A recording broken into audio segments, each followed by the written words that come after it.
Wow. When the girl is eating from spoon to plate, she has dropped the spoon using her hand and be eating. Yeah, the girl is using her hand to eat, no longer spoon. She has dropped the spoon. Wow. Yeah, eating with your hand. What about the spoon? Eat.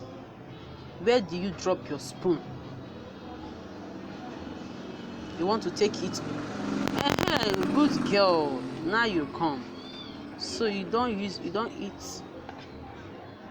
with your hand. You eat with your spoon. Right. You can put it in your mouth now. Good girl.